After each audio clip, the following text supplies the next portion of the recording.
Everyone, and welcome to Adobe Live. I'm your host, Shauna Lynn, and I'm here with Giulia Zoavo, who is an incredibly talented illustrator based in Brooklyn. How are you today? I'm good, thank you. How are you? I'm good. Excited to have you here. Me too.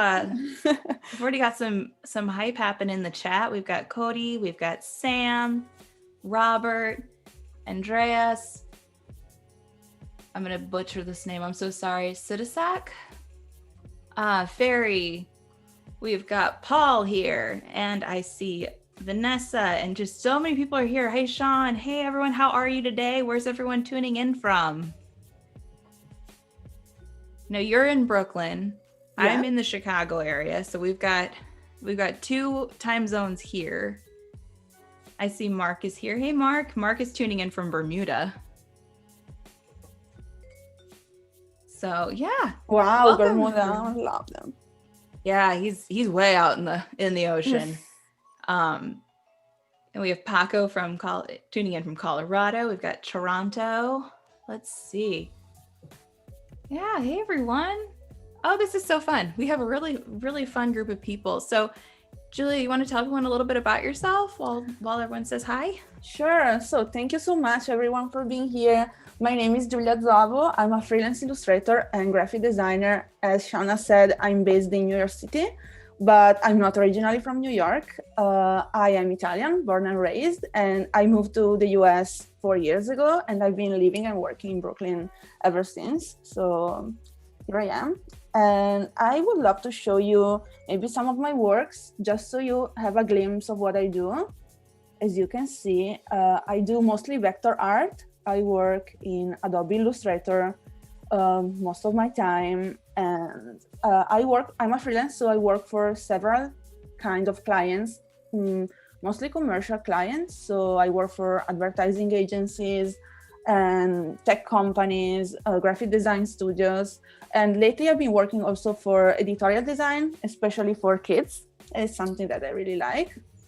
And I like to think about myself as a visual storyteller, because you see the style is really simple, very minimal, but I like to include as many stories as I can in my drawing. So drawing is the way I tell stories. And this is what we're going to do today as well, together. And so that's it. Maybe we can talk about some particular project later if there's something you want to ask. Yeah, in chat, feel free to ask questions. I'll relay them to Giulia and she can answer whatever you want to know. If you guys are tuning in on YouTube, we're hanging out over on Behance. So make sure you go to be.net/live to join in the chat, because that is the chat I will be reading. Should we show the schedule real quick today, and then we'll jump into what your project is? So today we have the Creative Encore with Meg Lewis. So we've already done that. We've already been through the Photoshop Daily Creative Challenge with Paul Tranny. Now we are in Vector Art with Giulia Zoavo, and that will be followed by the Illustrator Daily Creative Challenge with Julia Masalka, followed by the Mobile App Design with Julie Sandusky, XD Daily Creative Challenge with Howard Pinsky, and Design in the Dark with Andrew Hockrattle and Micah Lanier. So, wow.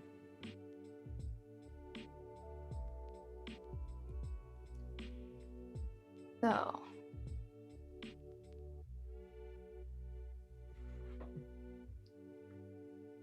I'm checking chat.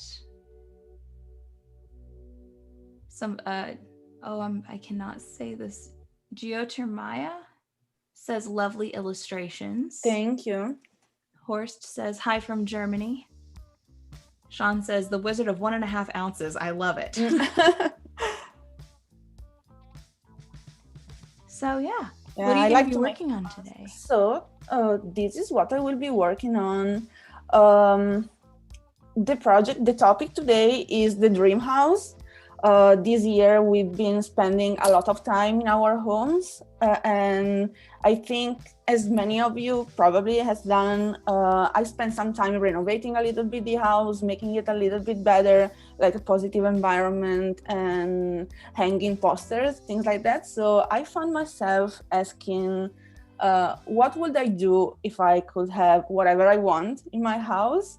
Like anything. I'm not talking about like fancy things or expensive things, but if I had a spare room or more spare room, what would I do? Like something crazy, something magic. And this is what I would like to work with you today, guys, today and tomorrow. I would like to build this whimsical building, and we can include like several things that you like.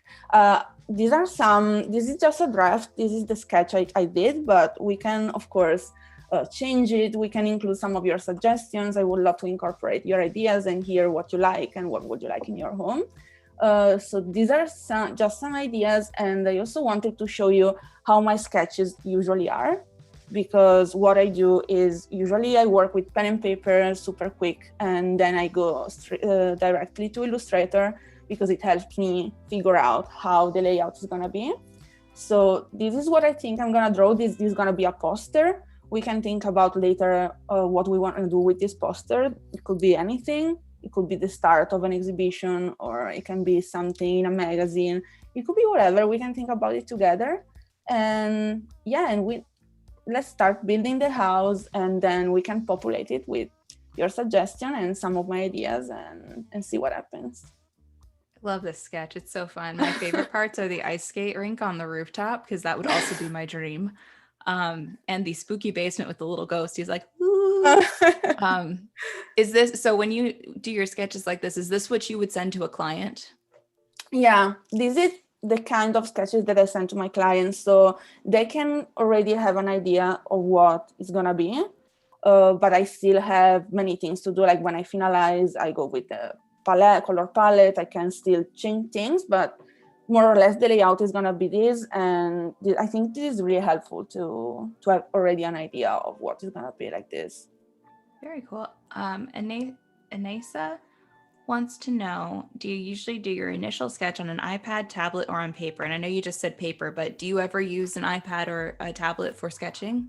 Sometimes, but I don't know why. I feel myself more comfortable on paper because I also write a lot of ideas. Okay. It's not only about when I sketch, it's more about writing. Sometimes I just let notes on my iPhone, and then I go to Illustrator and I start like doing this kind of sketch. So maybe I can start with the colors. And like you said, you're willing to take suggestions from chat. So if there's any kind of rooms you guys want to see, toss them in chat. Maybe we'll include them. Sure. Because I know so far we've got the ice skating rink on the roof, which again, like I said, my favorite. And let's see, let's see if I can read some of these. We've got a sweet room with a hot chocolate tub. Yeah, the hot chocolate tub, I really want it. That sounds amazing. Would it be like, would the bubbles be like whipped cream or marshmallows? Yeah, let's do that. Yeah. We can have a marshmallow machine. Ooh, I'd be game for that. I have a friend that started making homemade marshmallows. Oh, they're so good. Wow, how do you do them? There's recipes, but like you can make homemade marshmallows with like all these different flavors. So you could do like peppermint marshmallows or chocolate or vanilla. I ordered some from him, so I got pumpkin spice and vanilla ones, and they were so good. Wow. So first I'm building the house, so we just have to fill it. I have a color palette in my mind, but let's see, maybe we can see what happens. Usually I start with these pale pink tones because it makes me able to have a background, but a background that is not too invasive, you know, and this kind of colors works really well with other bright colors that I like. So this kind of the color that I have as a background, but today I would like to leave the poster blank, like white background. So my background is the house right now, and so that's why I will make the house pink for now, and then I will create the rooms. Very fun. Billy says it's not a home without a cat or 3. Yeah, for sure we're gonna have cats. There's a mice party in the basement, guys. There's like a little cheese tower. They've got a cheese disco ball going on. And one has a guitar. It's so cute. Jessica says, an indoor slide that goes from one level to another level of the house. Oh, kind of like Chutes and Ladders. Wow. I can write down some of these ideas, so we can... Would you like me to, do you want me to write them down? Maybe, yeah. Okay, let me get a piece of paper because we will lose these otherwise. So we've got a cat or 3. We have indoor slide to get from one level to the next. We have, was there another one in here? Oh, someone says a galaxy room. Oh, you have that. They were excited about the galaxy room. Someone said make a man cave. That's okay. Robert says, what fun it had to be to illustrate a moving wallpaper to apartment digital or low tech with fabric on rolls.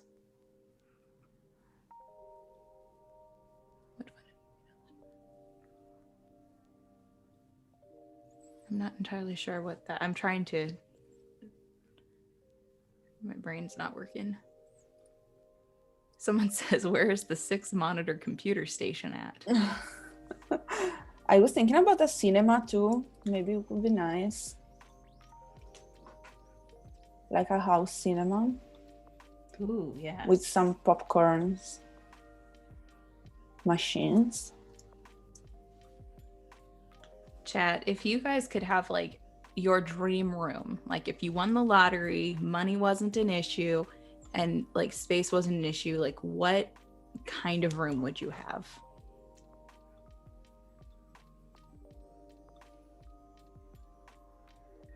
So I did, this is just the start of our palette. It can change. I made global colors, so it would be pretty easy to change them if at some point we want to change something.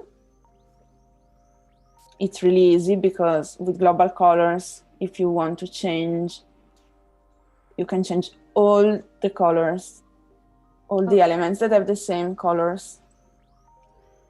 And it's easy to see with the preview. It's super easy to see how it's gonna be. So what I'm doing now is here in the sketch, I have 5 levels. So 5 levels also with the basement and the rooftop.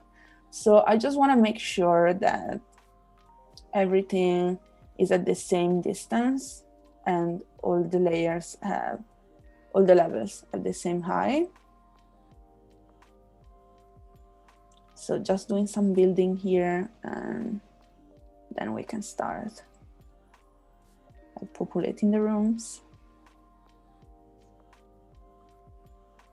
Shalini says, is it okay for Giulia to tell us what she's doing as she goes along, the tools she's using? Yes. You're mainly going to be using the pen tool, correct? Yeah, so usually what I use the most, I do shapes like rectangles and circles, and I use a lot of Pathfinder to merge them and to make shapes out of the ones that I have. I will show you for sure. So I would say the Pathfinder is one of the tools that I use the most. And also the Align tool is really useful for me when I'm building shapes and I have to be sure that everything is perfectly aligned. And the swatches, the layers, I use layers a lot just to be sure that everything is in its place. And I think that's pretty much it. These are the tools that I use the most. Almost anything you see in my website or in my Instagram BS is done using these tools, basically. Very so cool. I was a graphic designer before becoming an illustrator. So I think being a designer for many years before transitioning to illustration really shaped the way I draw. So I kind of feel like I approach illustration like they were a logo or a layout. Like I'm using guides. I know that not many illustrators use guides, but I kind of follow rules. I think my mind is being shaped by being a graphic designer. So I give myself rules as my drawings were a logo or a layout. I like to have grids. I like to have perfectly aligned point. And do you find that sometimes that does it help or does it hinder you? The graphic design training, because I'm the same way. I was a graphic designer before I switched to illustration, and I find it's like hit or miss as to whether or not it helps.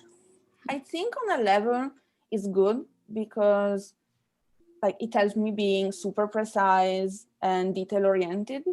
But on the other side, I feel like sometimes my mind is a little bit, And that feeling exactly, like you feel like you have to make everything very much like designer friendly. And it's very hard to get out of that brain sometimes.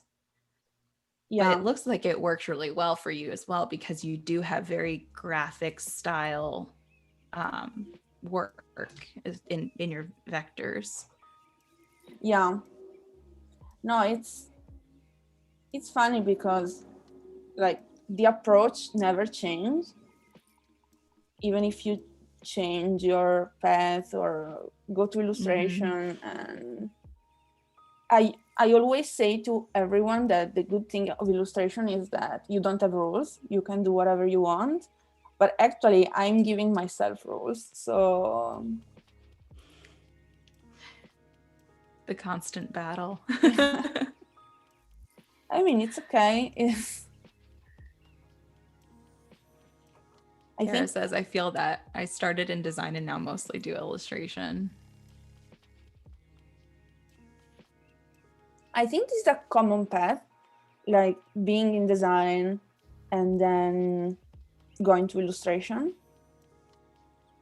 Also, probably also because like the illustrator is not a job that is well known as the graphic designer is.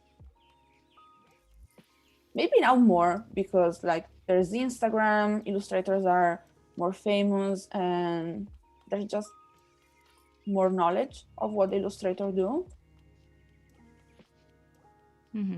But I remember that everyone was telling me, yeah, do design because you can find a job. Like,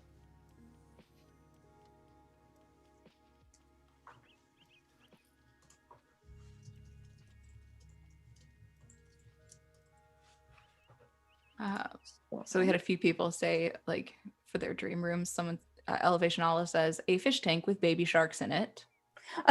Oliver says Oliver says he'd have a tropical butterfly room. Clever Devlin says I'd have a whole Santa's workshop with everything, art to baking to wood shop. And then Peter says, how did Giulia pick these colors in the first place? So I just started from the pink, and then I was thinking about some colors that I would like to include in the room for sure. So I know that I would like to have this little night room for sleeping.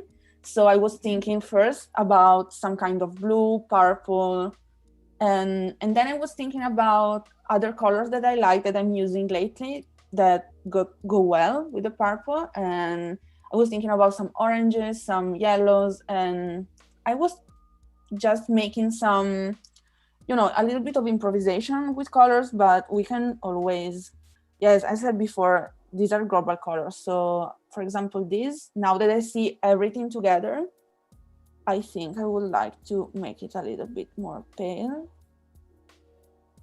so I can still adjust it. I'm trying to use new colors lately. I've been using a lot of blue and reds for a long time, and now I'm trying to explore a little bit more. Yeah, so I think more or less we have the structure. I love that pale pink. It looks so nice as a background. I'm using it a lot. It's going to be it's really nice. Richard says, do you think that your career path changes with increased knowledge of the tools? Yeah, for sure. Like I'm going way faster now than I used to do. And also I feel like the more you learn, the more you go into you find your style, and the more you create things that bring you somewhere else. Like, for example, for a long time, I've been doing these really simple characters, also because I was not sure about how to draw limbs, for example, and hands and things like that. The more I learned to use like the pen, Pathfinder, any kind of tool, I started to learn how to do things, even the ones that were hard for me. Like once I established my style, I found ways to do with the style also things that were super hard for me to do at the beginning.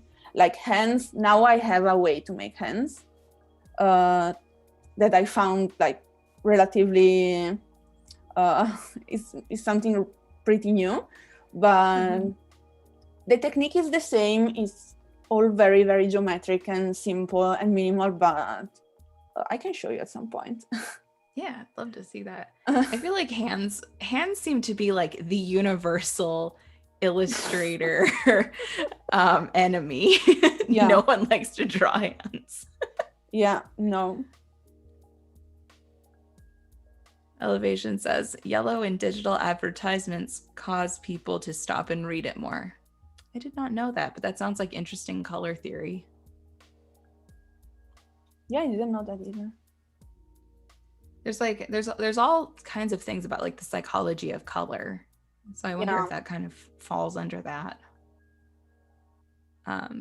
Laura Lou says, do you need to master traditional drawing techniques before jumping to digital illustration? That's a really good question. Actually, the reason why, I always loved to draw. Like all my life when I was a kid, I was always drawing. And I was pretty good, but growing up, I met a lot of people that were way better than me at doing hand drawings, and they really had a great technique. So that's how I got a little bit discouraged. But finding programs for me was the way to, because I really felt like I wanted to express myself, and drawing was one of the way to express myself that I had. I just didn't know how and which one was my, sorry, which was the right way. And I found it again with Illustrator and shapes, and this kind of illustration is the way for me. Like I'm not a great hand drawer. I'm not that good, but I found my way. I found a way to express myself that was like the most important thing for me. Makes sense though. I like that. I think you don't have to master the traditional techniques, but you need to study anyway. Like for example, I know that my drawings are very simple and very geometric, and I'm using the simple shapes, but I'm studying a lot the human figure, for example, lately, because I want to improve, even if I found a style that fits me and it's consistent with my story and with the concept that I want to express. I think there's always room to improve, of course. So studying is always something that you would do forever, probably. You never stop learning. Like Yeah. even just illustration, you will pick up maybe a new technique or something simpler, or you'll figure something out and you'll want to try it again. And Yeah. so there's definitely a case to just, you never stop learning, you never stop trying to improve. Yeah, that's true. And also I totally don't feel like this is the end. There's always your style can always change a little bit, improve a little bit. If I look at my, I don't know, like my drawings of 2 or 3 years ago, I mean, there are exceptions, but most of them I'm like, oh, I don't like them anymore. Yeah, I think everyone feels that way, honestly. It's because your taste has improved and your skills have improved, and you're like, at the time I liked it, and now, Yeah. Kat says there's always that pressure to feel like you need to be good at drawing to be a designer, and there is, but I feel like there's got to, there's a happy middle ground when it comes to that, but it's also it helps to understand what you're working with, even if you don't know how to do it. Yeah. No, that's true. Gio Termaya says, what are the things that inspire you? Is there a general theme to your illustrations? So I would say that a general theme in my illustration is for sure diversity. I live in New York, so there is always a lot of inspiration talking about diversity, and there are a lot of people, and I love to be surrounded by different people and to be inspired by them. Just walking around the city for me is a lot of inspiration, and I think it's for everyone who comes here and just takes a walk and see how many different people live here. So definitely people are one of my main source of inspiration. And also other things like books, everything that is like related to childhood, I feel like it's something that really inspired me. And because I have always been a very, very curious kid. I was reading a lot. I was reading a lot of comic books and books in general. And I think everything you read and see can influence you in a way, even if you don't like it.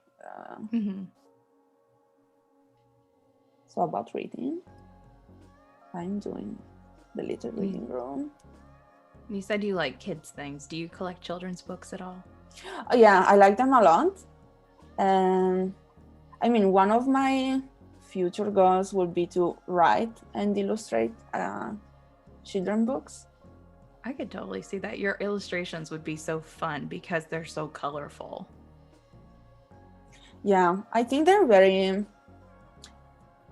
It's like an illustration that fits everyone, like kids can like it. And I always try to include something that it's also for adults.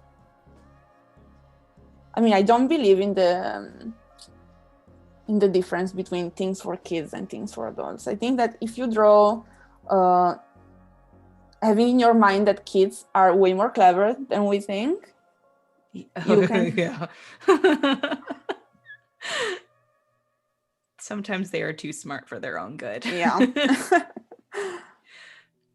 I used to coach little kids in figure skating, and some of the things that came out of their mouths, I was like, how do you even know that? And the confidence. If I could bottle the confidence of children, I could be a millionaire. Yeah. There was one that used to skate, or she'd literally skate around me, and she'd go, I am so good at skating. And I said, yes, you are. I'm just like, if I could take that confidence and I could bottle it, I could be a millionaire. Elevation is talking about the type of room he would have. He says, I want a laboratory in the man cave like Q from James Bond so I can invent things. I need 4 Bunsen burners, 2 microscopes, a frog. Billy would like to know if you can expand your layer view so we can see how your things are stacked. Yeah. Like here, like this. In the layer panel, the little yeah, side sure. arrow. He just wants to, I think he wants to see like layer 2. See that. Yeah. So basically, I did the sketch is on a layer. Everything else is on a layer now, and the guides are on the other layer. Mm-hmm. But I would like to, actually I'm making another layer, so the building itself can stay on its own layer, and all the objects and people and rooms are on their own. So it will be easier to move things.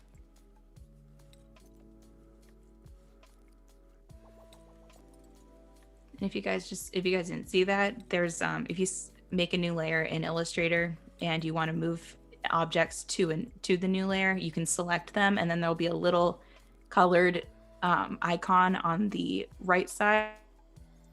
Yeah, like here. And you can just take the little square like this and put it on the other layer.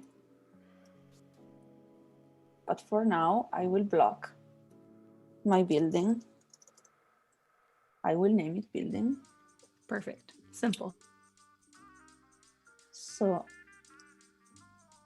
Robert says, one way to study is to use YouTube or other sources of information on the internet. Yes, it's very true. There's a lot of resources available, especially since like even in the last like 10 years, there's been a huge influx of different things. Like with Adobe, It started on Twitch and then it moved to Behance, and you can learn so much just by watching these streams. It's insane.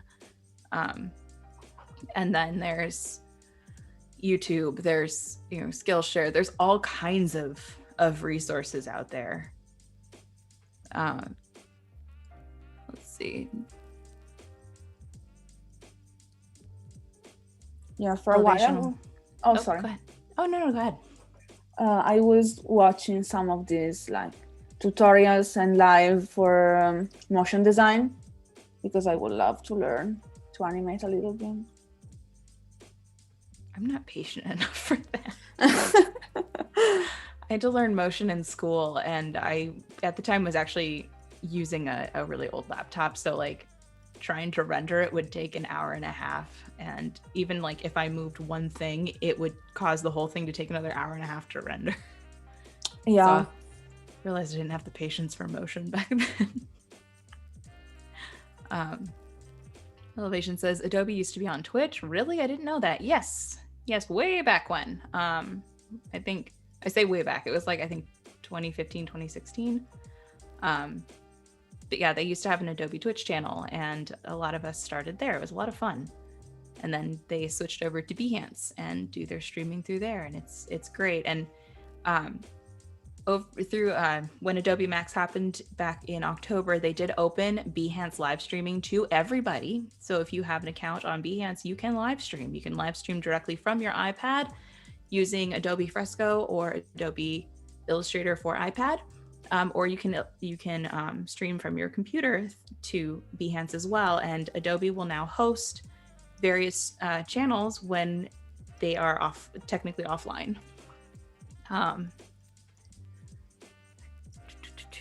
Richard says, Giulia has a very nice Instagram site. What would be the percentage of personal projects versus commissioned work?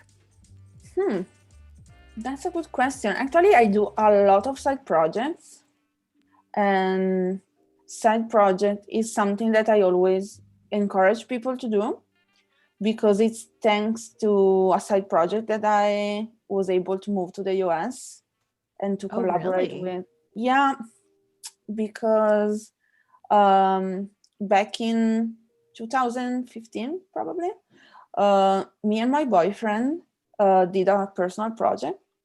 It was a redesign of the emojis. You can find it on my website, actually. It's still there. So we basically, back there, emojis were not as popular as they are now. Like Now there are like millions of them. It was just the beginning. It was just starting to become pretty famous. And so we had this idea to make all the emojis but flat, in a flat style. Okay. And they were like already like 800 or something back then.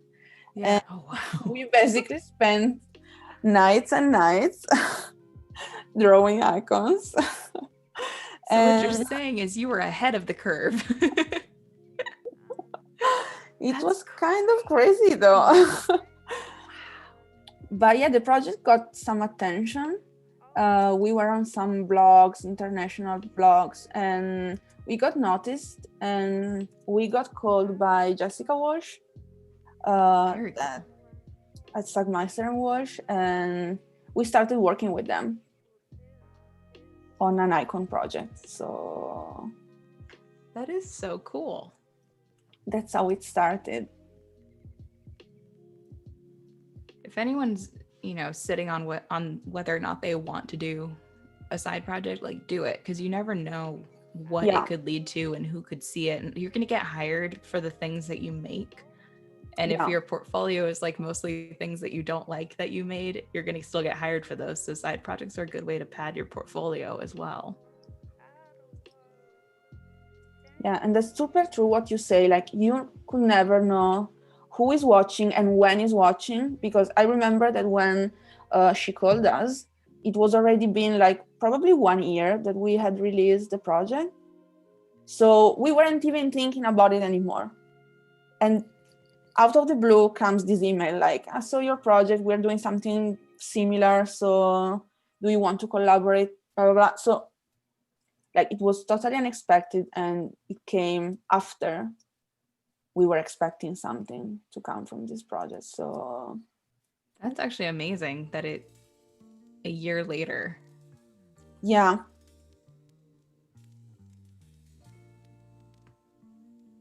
Definitely got make your things, put them out there. You never know. Yeah, especially now, like, there's many ways they could be seen by the right person. Yeah. There's like, even the last 10 years, you have Instagram, you've got Twitter, you've got, I think Behance was out before that. I think Behance has been out for quite a while. Yeah. But like, social media has made it very easy for people to get seen.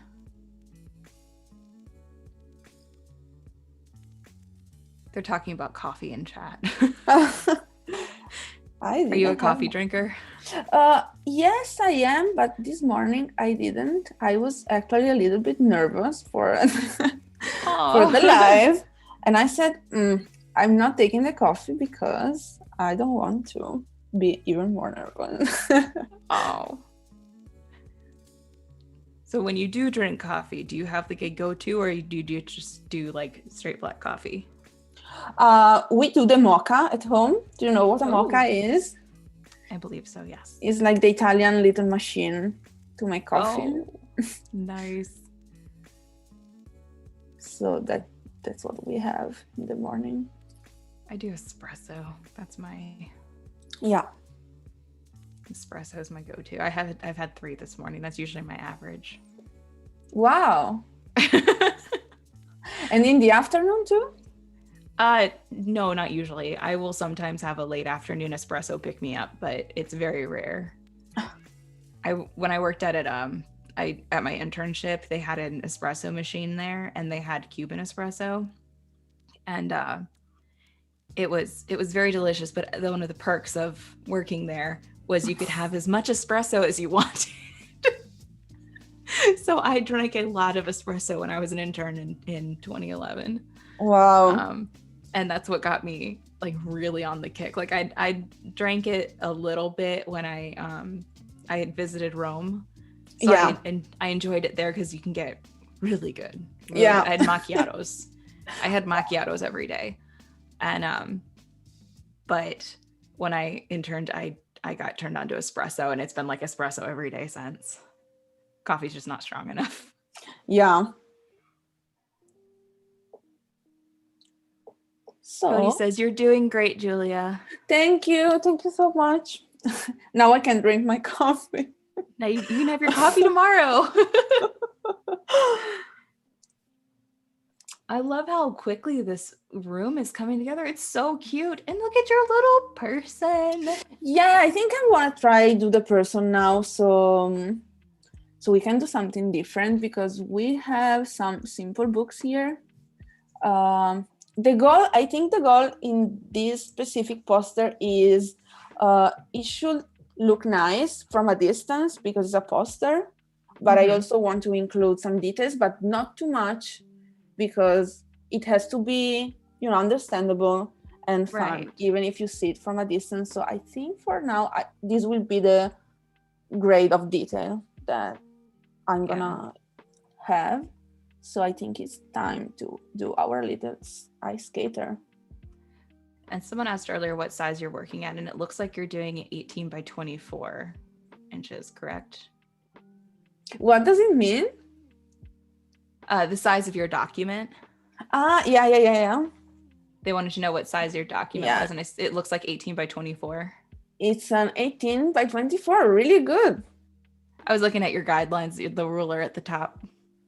Once I saw 18, I was like, oh, it's probably 24. Yeah. All right.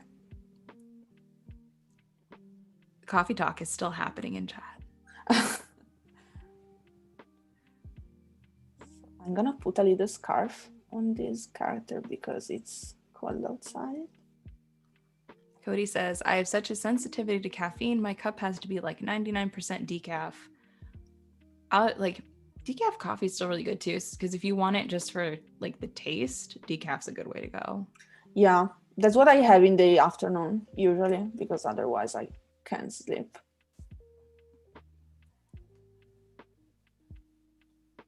Hong says, can you show us how to randomize things in a pattern? I'm not sure we're doing that today or tomorrow. If we have time, maybe at some point we can do it. Okay. All right, we'll keep that in mind then. Are you referring to the pattern that is like my cover? Let's see. What kind of example are you looking for, Hong? Elevation says 18 by 24 is a big document. Well, I mean, it's in the grand scheme, it really isn't, especially in Illustrator, because it doesn't take up a ton of your RAM working in vectors, and you can still scale everything so nicely because you won't lose your resolution. Yay, vectors. Yay, vectors saved my life.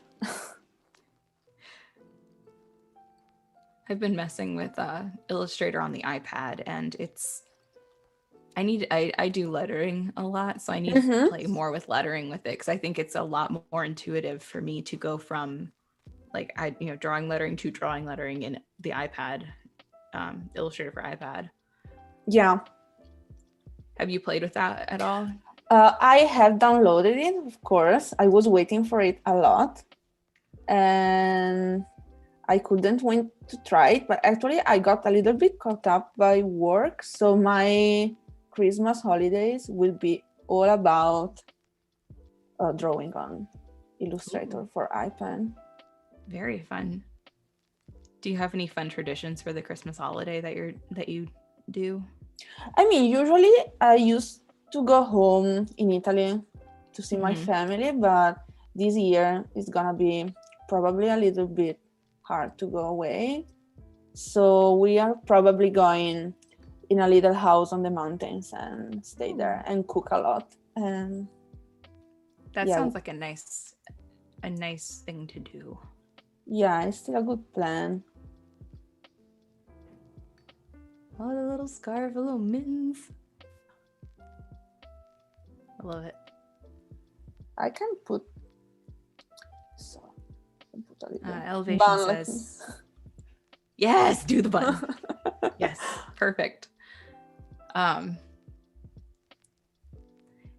Elevation says, oh, do vectors take up less memory than rasters? Yeah, it's not as heavy of a CPU drag on your computer.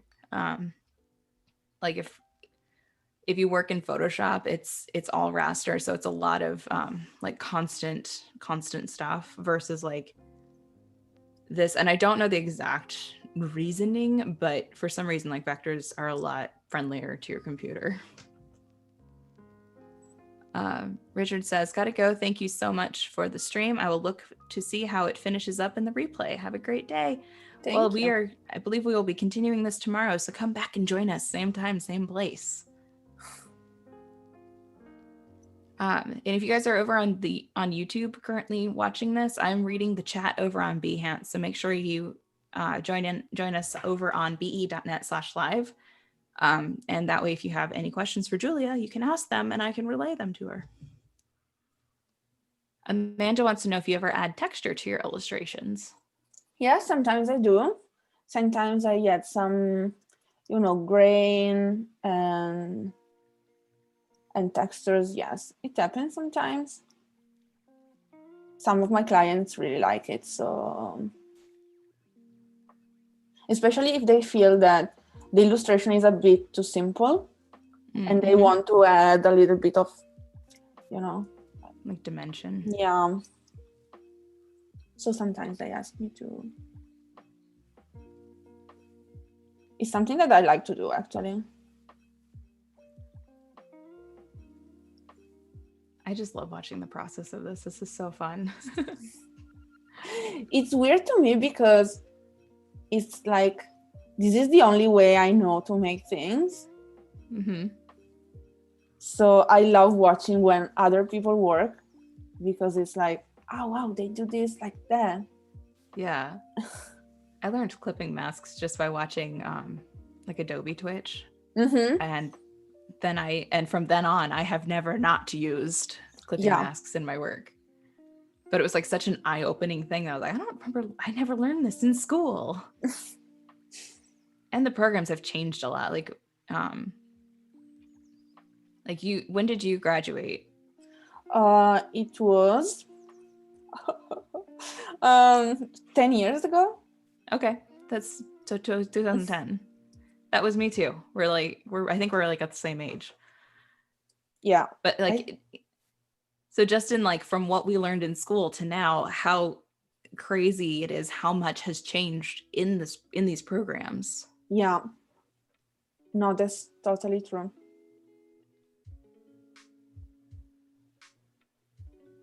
Oh, Kathleen's here. Hello, Kathleen. Kathleen. Welcome to the stream. Hi. Everyone loves Kathleen. Hi.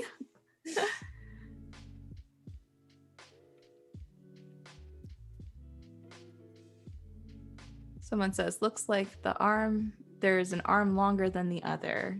I'm gonna give check. it time. I'm checking. Yeah. I just wanted to draw the little skate here. This is the best part because I love watching how people simplify ice skates. Because they are hard to draw. Yeah. I'm doing a really simple. So my idea was to make so the rounded corners. I love them. They are my favorite tool.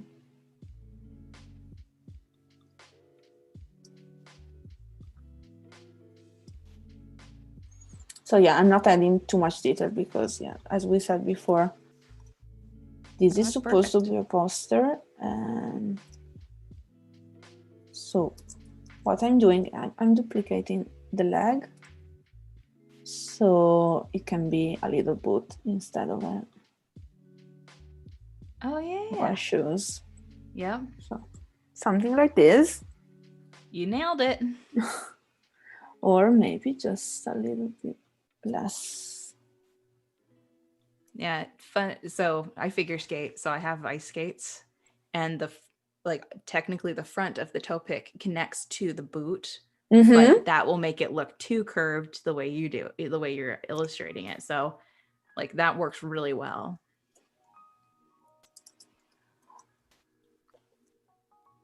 So oh yeah. Yeah, you were right. If I select both and I select the face and I just align them, now they should be the perfect amount of So now they should be paste a little bit better. And it's really easy, like with this style, it's super easy to notice if you do something like wrong or not super precise. So that's part of what I was saying in the beginning when I said I'm like a super perfectionist, because I know that in this style you notice straight away if something goes wrong. Yeah. It's funny because I never would have thought to use just lines and a stroke to create objects like that. I'm that person that's like, I need to make all the rectangles the same width. Clearly, it's obvious that I don't do vectors all that often. Oh, it's so cute. I love her. The only thing, I have to put something here so she don't fall. Oh yeah, that would be important. Yeah, you don't want her going over the edge. That would be my one really nerve-wracking thing about like if I were skating on a roof. Yeah. So people are talking about color palettes and choosing color palettes. You can also use Adobe Capture to create color palettes from your phone or your iPad, and it's fantastic. You can just like point your phone at an image or load an image in, and it'll like color select 5 colors, and you can adjust your color palette, save it to your CC library, and easily make a ton of ones. And then I think if you go to color.adobe.com, I think is what it is, you can also see like a bunch of other color palettes and save them to your CC library and hoard them. That's cool. Hoard them like a little raccoon.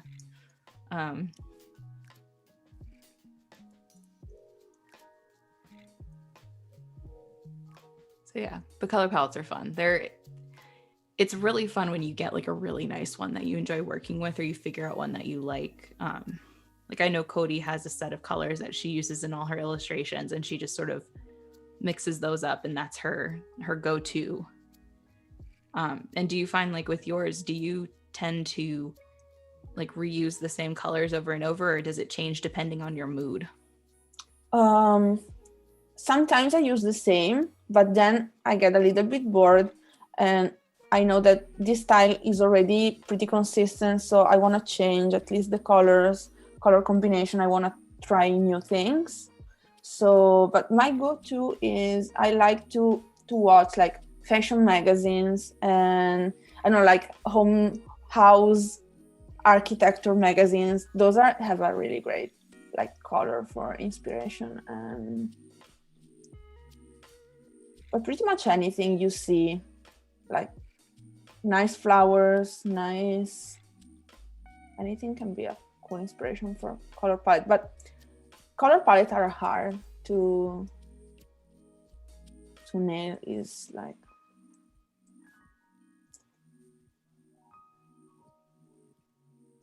it is pretty amazing how like color can make or break an illustration. Yeah.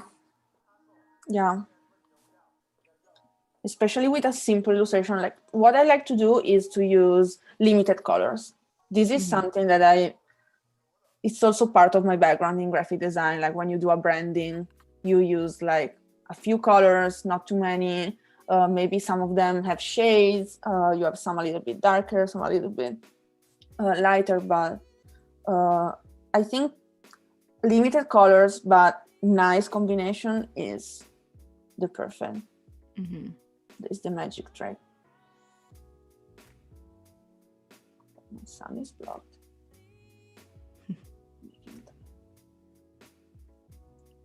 Yay, so she's not falling anymore. Perfect. And she looks like she's having so much fun.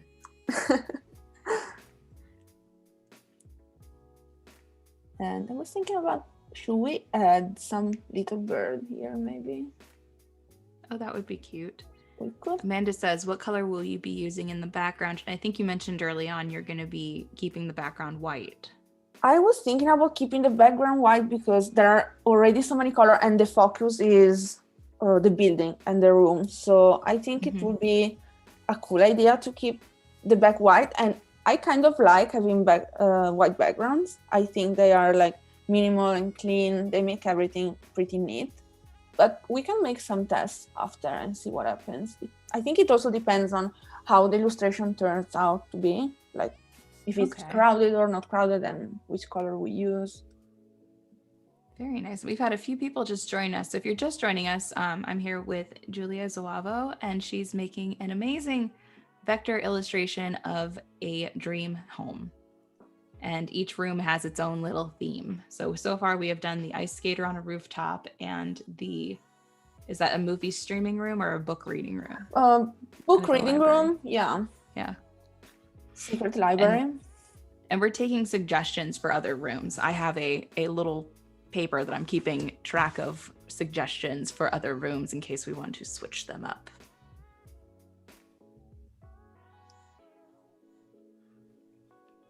I'm thinking about drawing an owl.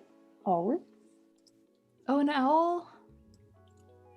Because if there is any of my friends in the chat, they are probably like rolling their eyes right now because I'm just talking about owls in the past weeks. Because if you they will hate me now. Have you seen the story of the little owl in the Rockefeller Center tree? He's my favorite. He's so grumpy. So I can't stop talking about this owl, this specific owl. They named him Rockefeller, didn't they? I think so. The poor thing gets sucked up in the tree and he comes out and he's like, where am I? It's just the sweetest. I think it would make such a good children book. I think he already has a book deal. Really? I'm going to Google this, but I am like 90% sure that I saw on, like along with all the talk about Rockefeller the owl that they already have a book deal for him. No, I wanted it. Let's tell the universe, hire Giulia to do the Rockefeller the owl book. Hey guys. Someone goes, oh my gosh, someone made a pun of it. Owl I want for Christmas. Rockefeller the tree owl released. Does he? I read somewhere that there's a book deal already, but that doesn't mean you can't make your own. I mean, I'm not surprised because this is it's a story that seems like it's been studied for being turned into a book. Someone made a Rockefeller the owl ornament, and there's a T-shirt. I bought it. Did you really? I swear. Okay, so I'm not seeing anything about a book deal yet. So make it and pitch it. Yeah. If they don't have it, I will.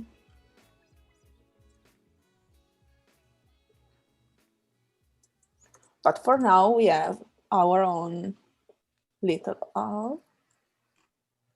I just love how angry he looks. He's just like, you guys, I was comfortable. This was my home. I want to draw him. They have a picture of him wrapped in a little scarf and he's just like, yeah, I don't know what today is. Probably I should make a little scarf for him now. Yeah. Do it. That would be perfect. Do it. It's good to know that I'm not the only one obsessed with this animal. No, I love him. Like I want there to be like a stuffed animal of him so I can have him in my studio.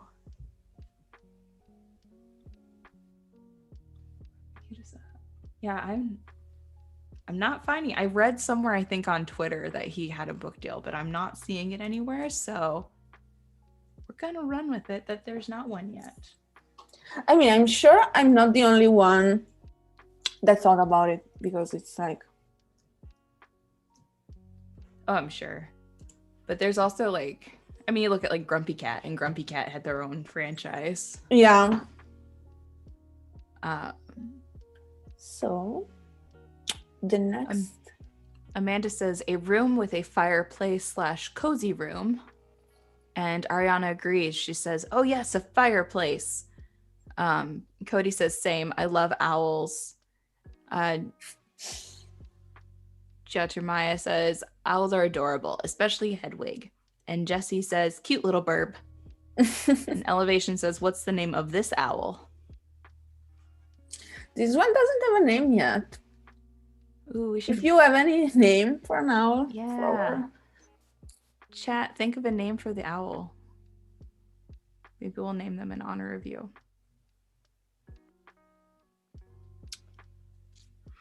Oliver says, did you see the family in Australia who came home and found a koala in their Christmas tree? What? No. How? That poor thing. Jessica says, a book room with a TV that turns into a painting. I feel like one of the rooms should have like one of those library doors, those big library walls that like slides and it's a secret room. Yeah, we could totally do it. Yeah. Someone says owl name, Peekahoo. That's a nice name. It's kind of really cute. Peekahoo. Where did it do? Book room with a TV.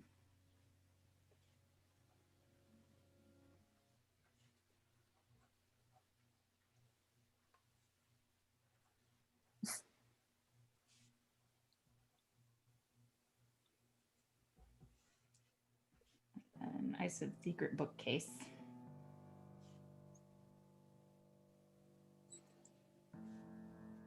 We have fireplace / cozy room.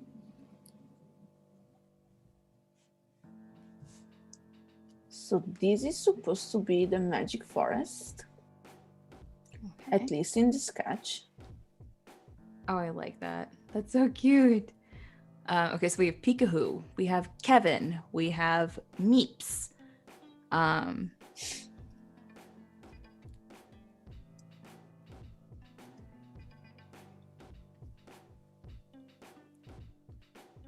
still like Peekahoo. Yeah, that's really nice. It's almost kind of like Pikachu, but no. Yeah. Kevin's kind of funny too. This is Kevin. Hey, Kevin. Hello. I don't know. It's your choice. It's your bird, your choice. They are all good names. I'm sorry, but yeah, Kevin, I like him. Reminds me about the movie. Oh yeah, Up. And the other one, Home Alone. Home Alone, yeah. Apparently that house is like near where I live. Really? Yeah, the Home Alone house is in Chicago, and it's like $1 million house. Like it's in the big money area of Chicago. But yeah, that's here. And also, if you've ever seen Planes, Trains, and Automobiles, the motel that they stay at is in Gurnee, which is like about 20 minutes from my house. Wow. It's supposed to technically be in like Wichita, Kansas, but they filmed it in Gurnee. I didn't know that. I didn't either. That was like trivia that my dad was like, did you know? And I was like, no, I did not. But now I need to go find it in Gurnee because it's not that far.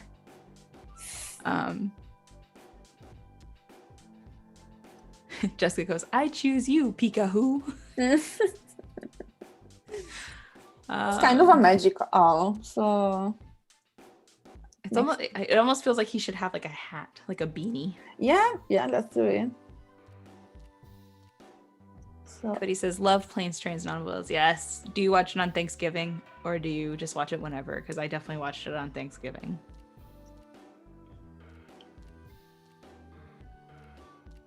Bruce says, are those made out of shapes, the whole illustration? For the most part, yeah. I think, yeah, they all are. The like blobby kind of looking leaf there, the circle, that was 3 circles. Yeah, it was 3 circles. And with the Pathfinder, I just united them. Mm-hmm. And I can do it again, actually, just to... Yeah, let's show the chat again. So that's how I do a lot of things. So like if you take this, and it could be also 3. If you just take all these 3 shapes and you go to the shape mode here, and you press A, or like the white arrow, and you choose these points here, you can just do this, and it becomes a blobby leaf. Amazing.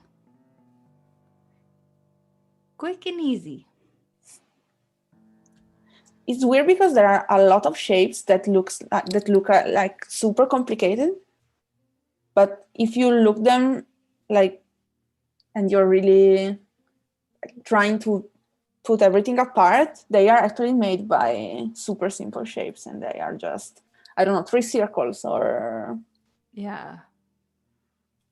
It's really fun how you can take something that is so at its base value so simplistic and make it look like something that is not simple.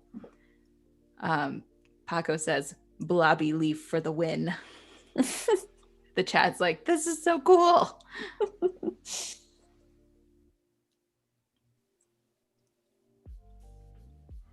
Amanda says, what if you did a room full of candy and sweets like a bakery cafe? There is a sweets room in her sketch. Yeah, there was the idea of making a sweet room. It has a hot chocolate bathtub and a big gumball machine, if I remember. Yeah. I'm like trying to mentally remember the image in my head, but I think that's what it was. Amanda says, the shape builder tool changed my life. Yeah.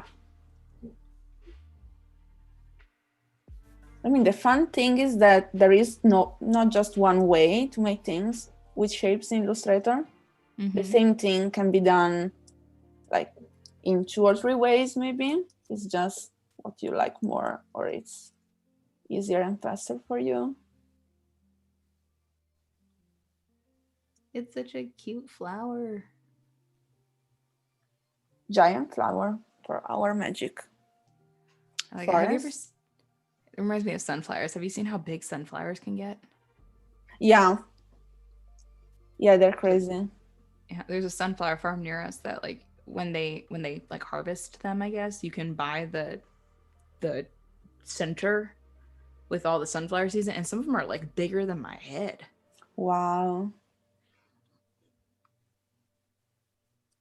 So I was thinking of putting in the sketch, there is this little explorer. Yeah. Someone mentioned having butterflies in the house. Oh, so. Yeah.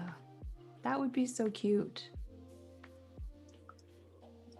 I will just copy the face so they are consistent everywhere. I will paste it here.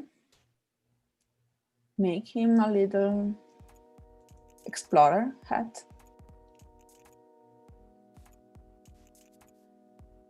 Hi, Lindsay. Welcome to the stream. She says, fun fact, I'm currently installing CS5 on an old computer in hopes it will open a PageMaker file. Those are 2 things that I've not heard in a long time.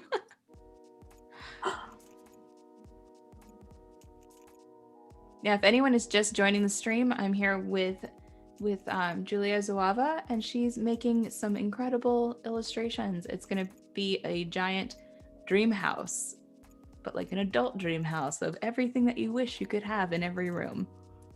We currently have a greenhouse, a library room, and an ice rink on the roof. And an owl. And a little owl called Kevin, or... I think Kevin works really well. It just feels right. Danielle says, I'm loving this, ladies. Well, thank you. Thank you for joining us. Cody says, oh, they're talking about sunflowers. Tiana says, mine grew over 12 feet tall. What? Oh, my goodness. 12 feet tall. And then Cody says, yeah, Titan sunflower heads can get to 24 inches in diameter. Yeah, okay, so that's like a 2-foot sunflower. That's huge. Wow. And Anna says the sketch is right next to the design. Maybe you'll be able to see it. Maybe should we show the sketch Sure. in just a moment so that people can see what we're working on? Sure. I was thinking about making this a sunflower because... Do it. Okay, so I'm gonna show the sketch. We're doing the top now just to be familiar with the style and what we're doing, but at some point we will start, of course, drawing also something suggested by you guys. Yeah, if you guys have suggestions, please throw them in chat because we're writing them down for the other rooms. We have, someone, Amanda just said underwater room. Ah, that's really cool. You could have a little scuba diver. Yeah, and someone mentioned having sharks or something before. A shark aquarium. So this is all we have so far with my atrocious handwriting. To the shark aquarium.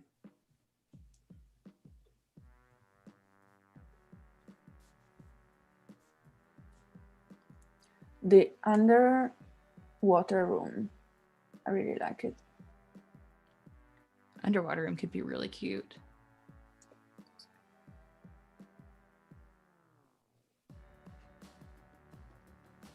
Anna says that's such a cool concept for an illustration. If you want to work along with us, please do. Sure. I might even make one. It would be fun. So I'm noticing too, you're using like your yellow, you've got 2 different tones. So to add shading, do you generally just use like, one color and then use just a darker tone of that color or a lighter tone? Yeah.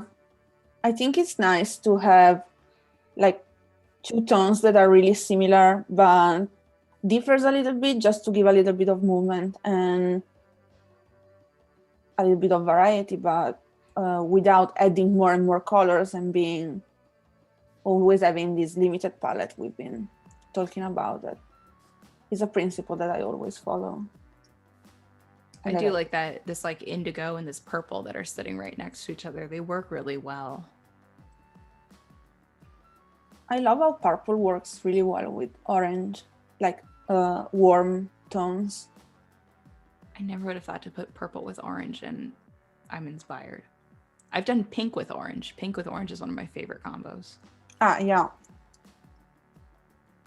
I love his little cock dad. He's just like, hello.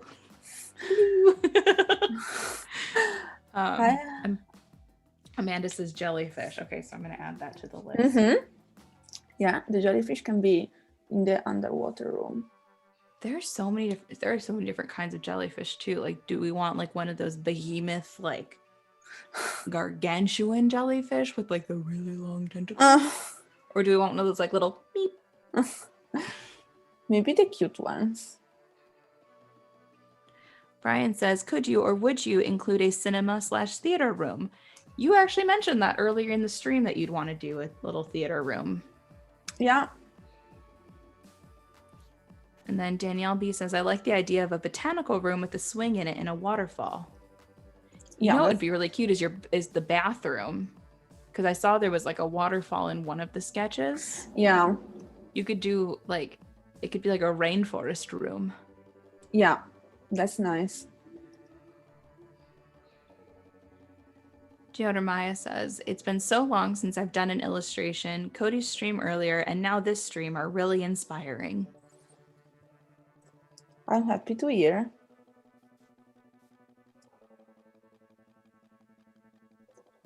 Oh, he's so cute. I can't handle this. He's been lost in his own house. We can have Explorer Peekaboo and Owl Peekahoo.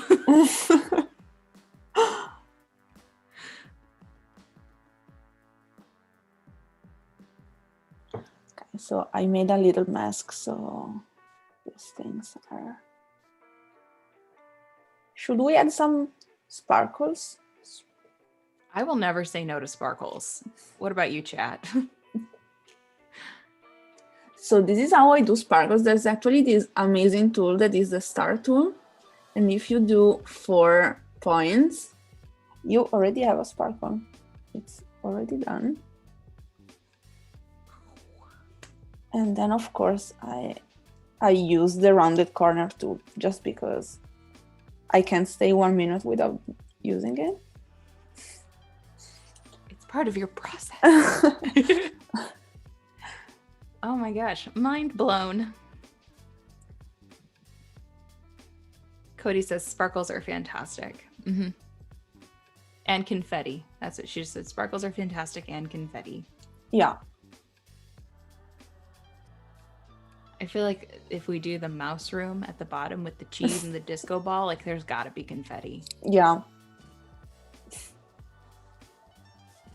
Amanda says sparkles for the win. Okay, cool. Oh, we did the top. Oh, it looks so cute. Yeah, can we see it like side by side with the Sure. Yeah, with the sketch. So you can see how much things have changed from one side to the next, where it still retains that same feel and goal that you were going for, but you've changed it a little bit as you went. It looks so cute.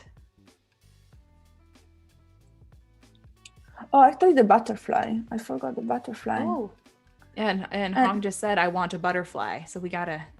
Right. You are totally right. So. Brian says, do you have a telescope close to the roof? It looks like there was a stargazing room, right? Yeah, I was planning to have one there. Cody says, looks so great. Thank you so much.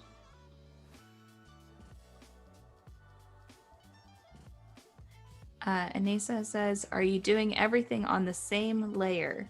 So her sketch is on one layer on a different document. The building is on its own layer and it's locked. Is the building still locked? No. Yeah. Oh, no. Right now, no, because I needed the little roof to make a mask. Right. Okay. For the forest, but I just logged in. And that you duplicated that onto the current layer you're working on. Okay. So the building now is locked. And she's working on layer 4, which is all of her illustrations. Are you going to do another layer for the next row? I could do it, so it would be easier to make revisions if there's anything that I want to revise. And then Giorda Maya says, a room that is like a snow globe. That's cool too. Would be fun is if you could program, like if the room like was programmed to kind of shake a little bit and then it just like, all right, so snow globe room.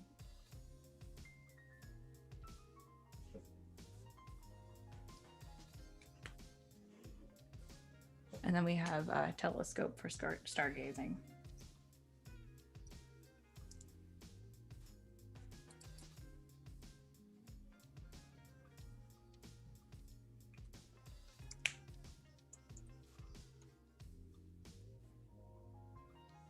Oh, it's such a cute little butterfly.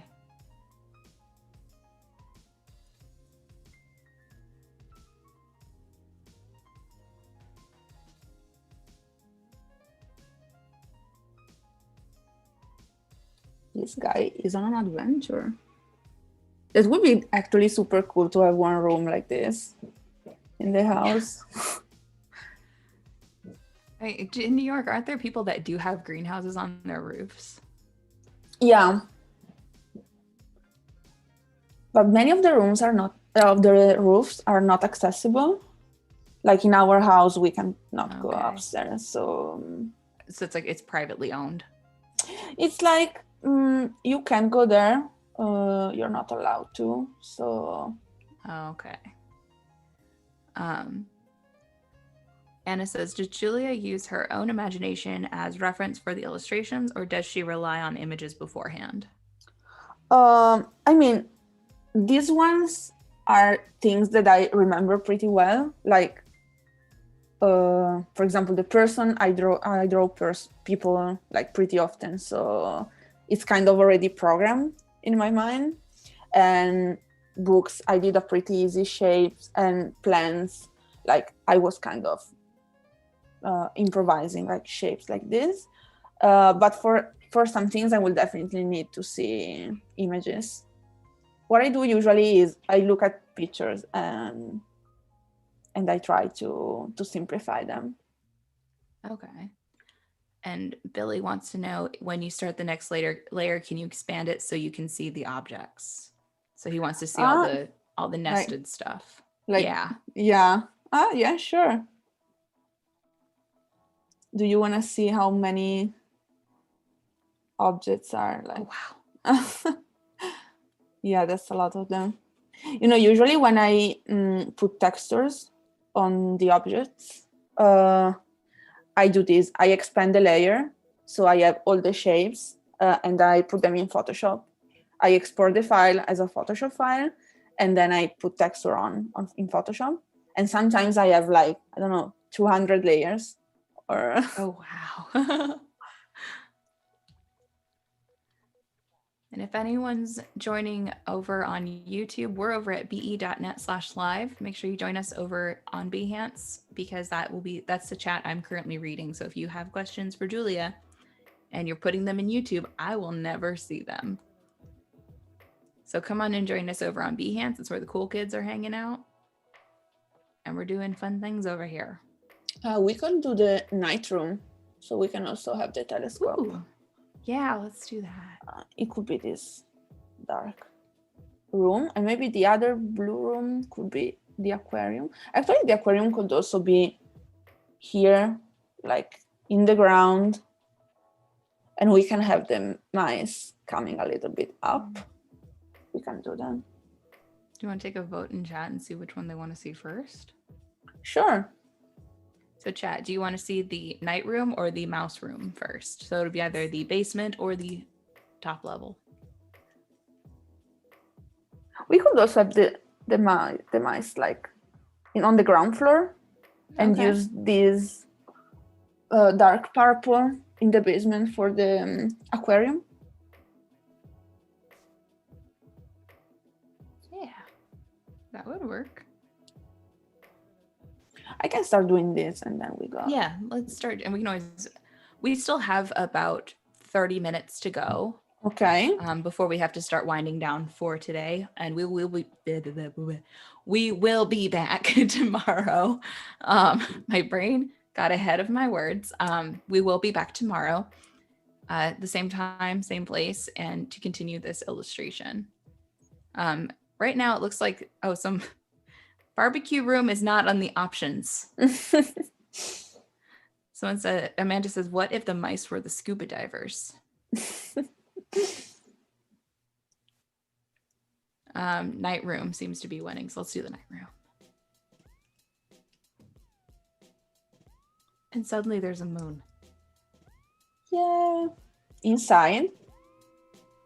There's a moon inside. The moon was coming from inside the house. Sorry.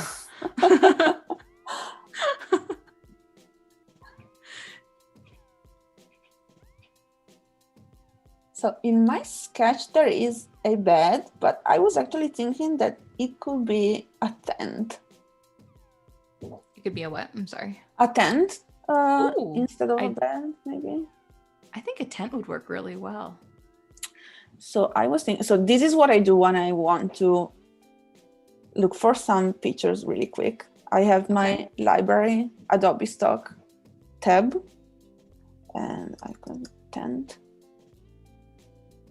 Oh yeah.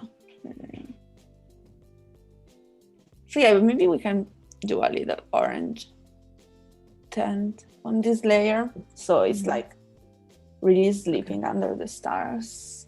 Yeah, I like that idea. We can have a triangle.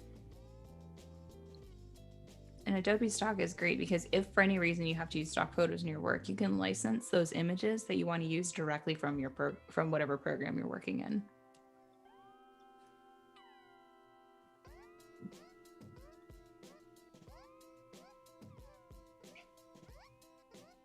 Hong says, more lives in the future, please. I love seeing you two together. Ah, thanks. Thank you. This is really sweet. Julia's the one doing all the work. I'm just here to hype her up.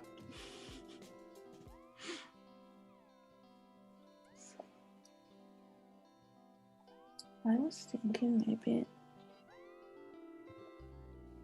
to do it. This light purple maybe should be a little bit lighter. Oh yeah. So it doesn't get confused with the other one. Okay, so maybe this is a little bit better. You could draw a little person, like you could draw the flap of the tent opening and a little person peeking out. Yes. Like, do you like go camping? Like sleeping in under the stars? I have to say, I'm not a big fan of like nature, hiking, but this tent is cool. I could sleep there. I like the idea of camping.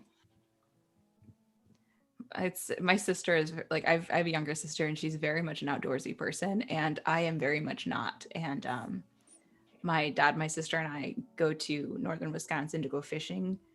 Wow. And there's this nature trail. Like fishing is about the extent of where my outdoorsy stuff is and ends. And we went to go do like his nature walk on this trail he really likes. And I don't know why, but all the bugs were attacking me. No. So I spent the entirety of it swatting horseflies away from my head and ducking. No. I kept like throwing myself down because they kept coming at my head and they're both not coming after two of them. And they're like, are you okay? I'm like, I'm at my limit. I've gone as far as I can go. I'm going back to the cabin. I tried. I really did. But like my sister went on she'll go on camping trips and biking trail rides and she's totally perfectly happy. And I like the idea of it. I would never do it. I feel you. Every time we go places, I like if we try to do outdoorsy stuff, I try to push the limit a little bit further. And I'm getting there. I got to a point where I can bait my own hook. I can bait my own hook with a worm. I can now bait my own hook with minnows and catch the minnow. And I can take most fish off the hook. So we're getting there. Baby steps. No, it's actually pretty good.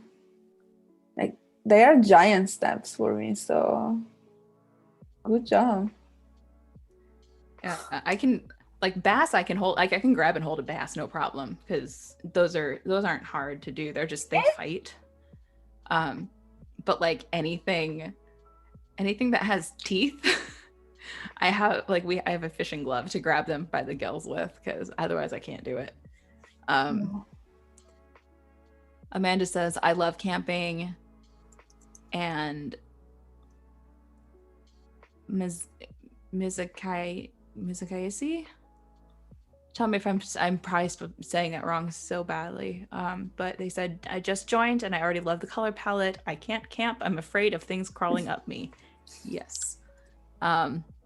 Cody says, I love nature. I'm allergic to mosquitoes, so thankfully there aren't any really in Oregon, but I love being outdoors.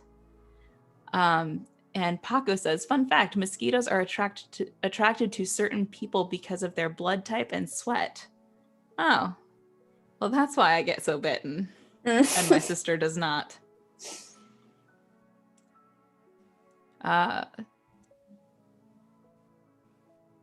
Cody says, yeah, mosquitoes have always been very attracted to me. Paco says, which means to prefer to feast on certain people while neglecting others. Yeah, it's not fun.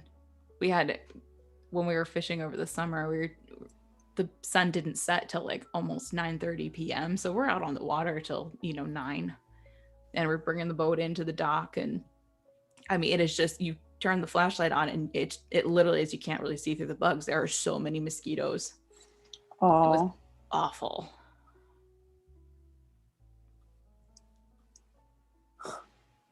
Could be perfume or shampoo as well. See, that I didn't think about. Oh, I did. I said your name right. Thank you. I don't remember how I said it, so I'm gonna mess it up again. Sorry. Hong says, do you two have any plans for the year-end party? Do you have any plans to celebrate the end of the year? Yeah, I'm probably going in the mountains, hoping to not get bitten by or attacked by any bugs. And yeah, probably I'm going. Yeah, no, you're right. I'm probably going with a few friends upstate New York. close to the Okay. Catskills. Oh, It's okay. Nice. very nice out there. And we're probably going in this house. We've been in this house before, and we saw a bear last time. Oh my gosh. That's crazy. Which is pretty crazy, yeah. My plans are hopefully there's going to be snow. I'm hoping for snow. I'd like to have a white Christmas. My birthday falls like right at the right after the beginning of the year. So like New Year's Eve for years was when we just celebrate my birthday with my family. So that's kind of what my plan would have been, but I'm living with them currently, so we can celebrate on my birthday. So we are probably like the plans for all of like my family and I, we've always just had really low key end of the year stuff. Yeah. There were a few years that like my friends would have like, you know, New Year's celebrations, so I'd go to their house and have a good evening. But my family and I, it's very low key. There was one year when my family was moving up here. My sister and I were still in Florida, and she and I don't really care to celebrate any New Year. We're just like, that's a lot of commotion. It's a lot of fireworks. We had at the time 4 dogs, and none of them like fireworks. So it was always a lot of it was just keeping everything low key because of the dogs. And so we ordered in sushi. And we watched Guardians of the Galaxy, and we had champagne, and it was perfect.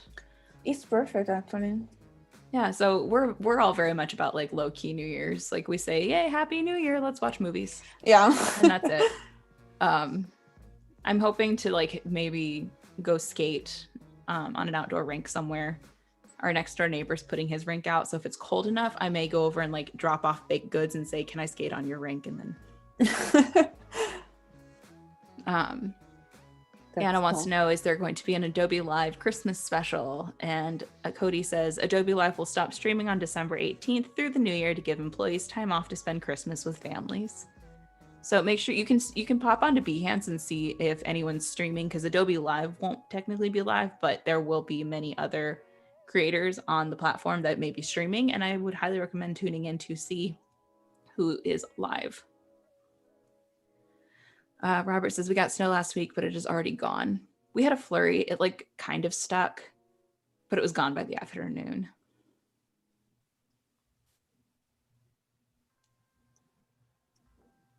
I love the little person peeking out. I was thinking about adding maybe a little dog or a cat. The first of our house cats. Do cats go camping? I know for sure like you could put a dog in there. Or you could put a bear behind the tent and it could just be that's also a good like idea. That's also a good idea. Let's do the bear. So I drew a lot of bears this year. Probably, yeah. That's why he came. He wanted to be drawn. There was one year my dad's fishing trip to northern Wisconsin. He used to do just every year as his like getaway man trip. And and now my sister and I join him. So, but there was one year he said he went and he was out on the boat and he saw like something in the water. The lake that we go on is huge. It's like all these different channels and stuff. It's huge. But he saw something in the distance and he kind of like boated closer and he's like, it's a black bear. It's a big old black bear. And so he's like, get out of here. And then he watched and like all day he kept running into this bear. He ended up going over to this other area of the lake, and I can't remember what it's called, but like he was going where a bunch of people were fishing because he was like, oh, easy grabbings, people are already bringing fish up. And so he kept like running into this bear during this one day. Wow. Yeah, we saw deer when we were up there. We saw a lot of deer. We were driving back from dinner one night and there were, I mean, like there's no lights out where we're at. So it's like pitch black and you're at the mercy of your headlights and you turn your brights on and there's deer that are just like, hey. My dad and I were counting and we counted like, I think like 25 deer on our drive. Wow.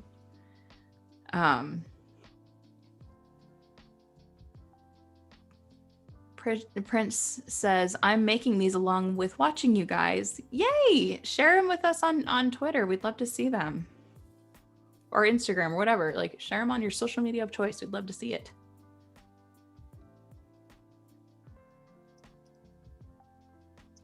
Oh, that bear is so cute. I love him. Can we name him Joe? I don't know why. It just Yeah, sure. seems fitting. Hello. Okay, Oliver says, I'm so glad we don't have any particularly dangerous animals in the UK. I can't think. We have coyotes here. I took my dog out last night and I could hear them howling in the distance. Wow. Are they dangerous? Yeah, they're not afraid of, they're not necessarily all that afraid of people, especially where we're at. But they'll go after like small dogs and various things. And Samo goes, it's Cody Bear.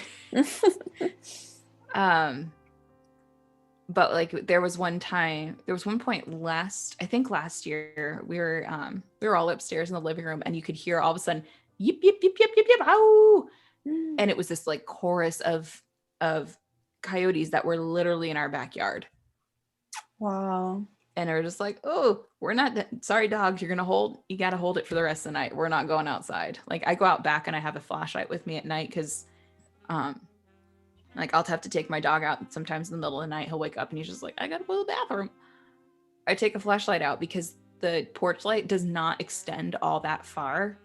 And there's woods behind the house. So it's very easy for coyotes to hide in there. And deer and all kinds of things. And he was going to the bathroom. And all of a sudden I heard this like crunching in the ground and like this, and I put the flashlight up and it's these like 3 deer that are just charging through the backyard. Wow. Of course, at that point, my heart was beating out my chest and I was like, this is no. Wow. Oh, he's such a cute bear. Hello. I love him. That would make a cute sticker.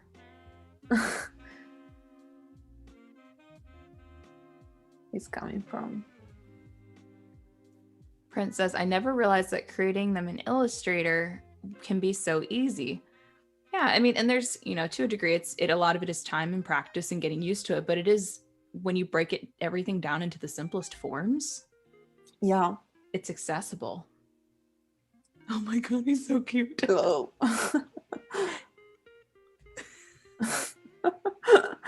Sorry, I'm just like, I can't get over how cute it is. She didn't realize yet, I think. I think she should have no idea it's there. I thought I heard something. Whoops. Oh, no. Prince says, I thought it requires a lot of complex planning and a lot of work, but you make these look easy. Thank you. Thanks. I think practicing is the only tip I could give to someone. Like, do it. Yeah, and because you have a very distinct style in vectors, and the way you do something is going to look completely different from how someone else does something because of how you've trained yourself and how you've practiced. Liz says, I love him. And Cody says, I love the bear. It added so much character. Hong wants to know, do you listen to music while working or is it distracting for you? It depends on what I have to do. Like, if I have to draw like this, it's perfectly fine to listen to music too. I actually listen to a lot of podcasts. Ooh, do you have a favorite? Actually, I have a favorite, but it's in Italian. It's this guy that tells like history. He teaches history. That fun. It might be like the most boring thing if it's done by someone that is boring, but this guy is amazing. He tells stories, like he has characters and he makes voices and he adds like some really weird details and it's amazing. And everyone in Italy loves him. He became like a superstar at like 65 years old or something. He's amazing. Oh, that's so fun. Yeah. I love history, and I listened to one called Stuff You Missed in History Class. And it's by How Stuff Works, and it's these two ladies that just 30-minute episodes, and they'll cover various things that like your history teacher may not have taught. Nice. That is nice. And then they do special ones like twice a year called Unearthed, and it's like updates on things that aren't enough to make a whole podcast about, but enough that it's a huge deal. So there was one year where they were talking about like King Tut and updates on him, and it's really kind of fun. Wow, that's really cool. That sounds really cool.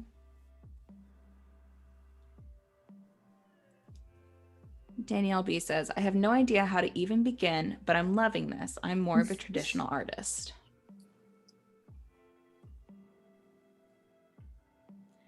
And Ariana says, oh, I just started listening to that podcast. Geotermaya says, that better be like photobomb time.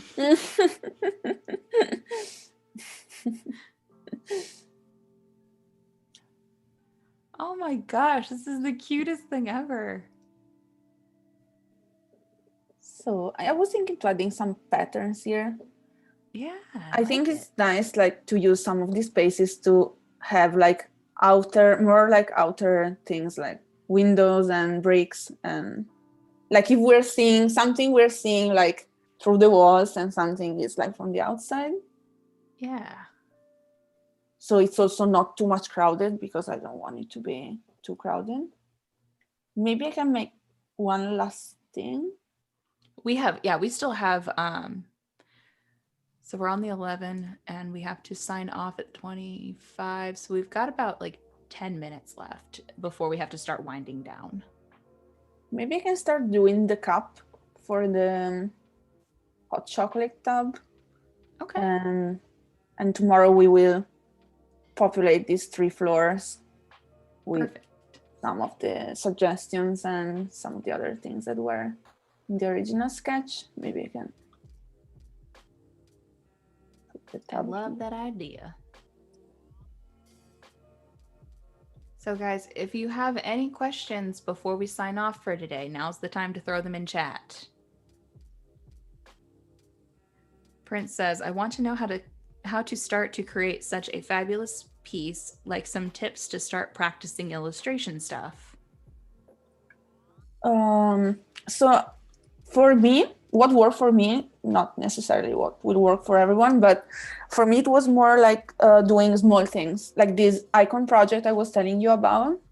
That was super useful for me because it was the opportunity to do several different subjects, like it was animals, people, nature, like all kind of stuff. And I like many little pieces. I think that's one good thing to start, because like you can get familiar with the shades, the tools, the technique, to master the technique. And then so start small.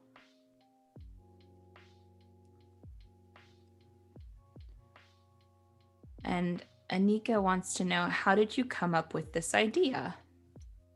So what I want to do for the live stream is I wanted to make one story, one poster, but made by several stories, because I think it's more fun and entertaining for everyone. And I knew that in the chat there are always some amazing ideas, and I know that people like to be part of this. So I really wanted to create something together with all of you, and I thought that making little stories would have been fun. And actually the topic of the house came up because that's where I stayed the most of my year, and I thought that it was nice to think together about some dream house and to talk about this for a while. And let's see.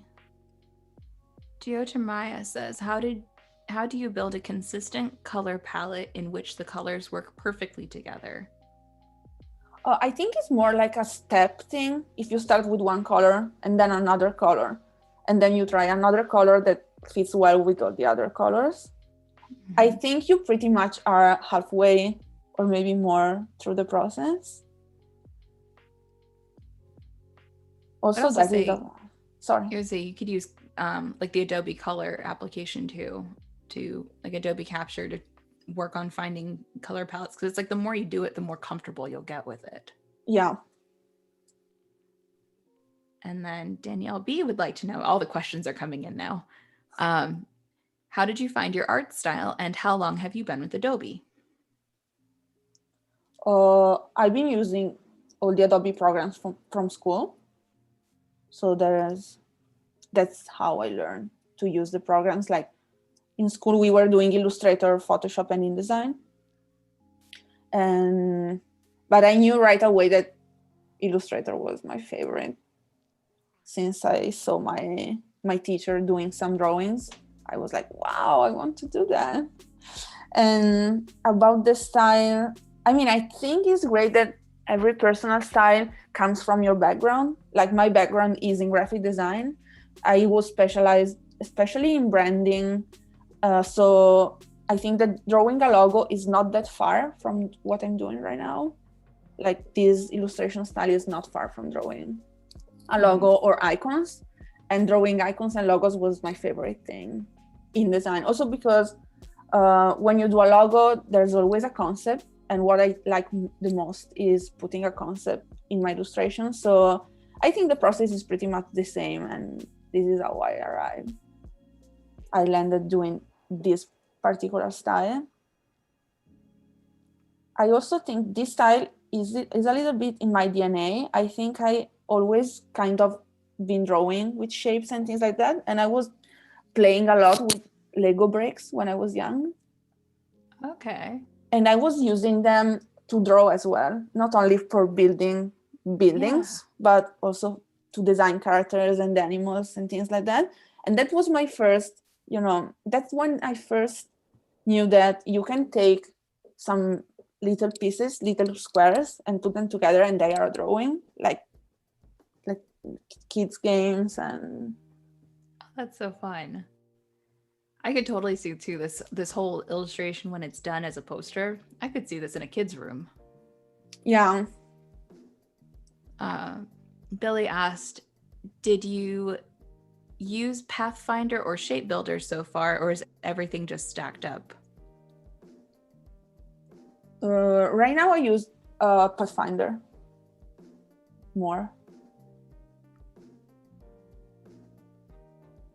And then actually, I love the Shape Builder, but for some reason I use always the Pathfinder. It's like Shape Builder though is, I think, newer to the program, isn't it? Maybe, yeah. So it comes down to probably too just like what already works with your process. And then okay, Robert would like to know if you used Illustrator back when you made your icon project. Yeah. And then Andy says, Andy Wynn. Wait, this wouldn't be an Andy Wynn that I know, is it? Because I know an Andy Wynn from college. How do you often name your files? Are there any rules? Oh, thank you. Just reminded to save. Oh no! I probably saved somewhere during the process, but now I was like, oh yeah, save. Whoops. Remind me to save, guys, tomorrow, please. We'll have like every 15 minutes have someone throw in the chat, save. Back in the Twitch days, that we had a viewer who every like half hour or so they'd write, "Don't forget to sip, flip, and save." So they were like, drink your water, flip your canvas, save your document. Anika says, since we're talking about branding, how do you come up with concepts to showcase your skill on social media, as in made up brands? I don't really know. Like, I'm still learning to use social media properly. I think it's hard to market yourself sometimes. Mm-hmm.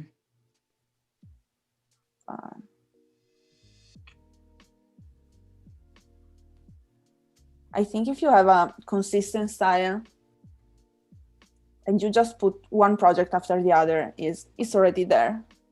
You don't have to. But one thing that I like is like when I showcase a project is like adding the details, because I think that it's nice to see the whole project, but it's also nice to see the little details of the project and see how did you work. I love to see sketches when I watch like other projects from other people. That's what I like to see. Even on social media, like stories about the work in progress or how you made something. I think it's really nice. Sketches, I feel like, are always really fun because it's fun to see how much things change from start to finish. Yeah. Cody says, PSA, stretch your wrists, drink water, and save your work. Amanda says, can't wait to watch tomorrow's stream. Have a great day, ladies. You're doing awesome, Giulia. Thank you. There's also another Giulia in the chat, name twin, and she says, hi, Giulia, loved your name.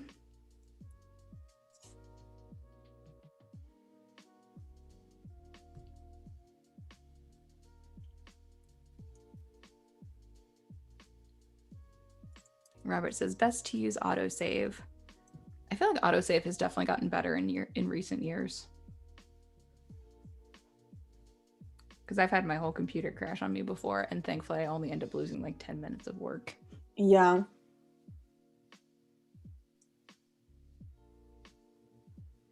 So I wanted to make this a cozy room, like with some paintings on the wall.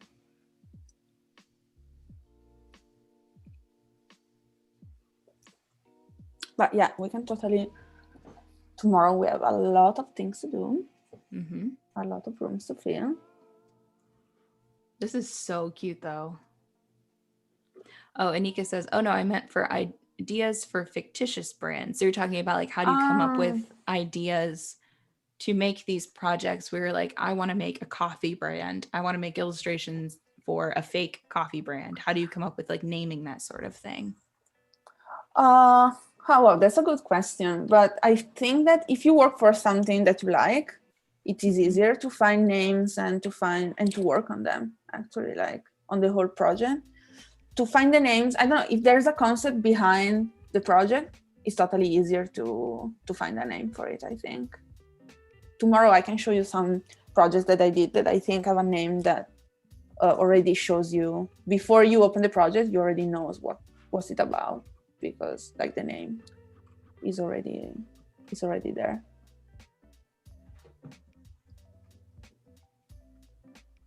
Liz says, thank you so much. This was inspiring. Back to work. I have to teach tomorrow. Maybe I will share this with the class while we work virtually. Sure. And just a reminder, we will be back tomorrow, everyone. It'll be at 9:30 a.m. Pacific time. We will be back to continue working on this piece, and make sure that you do stay tuned the rest of the day. There's still a lineup of amazing streams coming, starting with the Illustrator Daily Creative Challenge with Julia Masalska.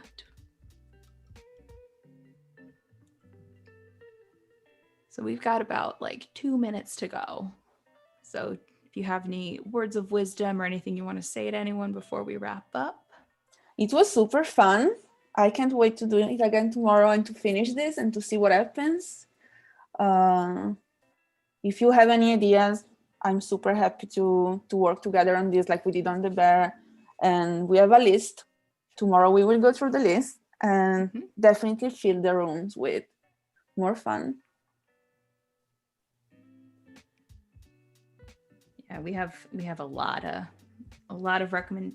of suggestions. Yeah. And we're open to taking more because we need all the ideas we can get.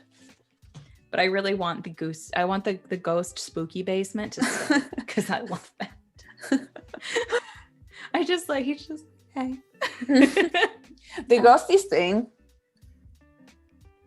We can also have some other ghosts going around. A ghost party.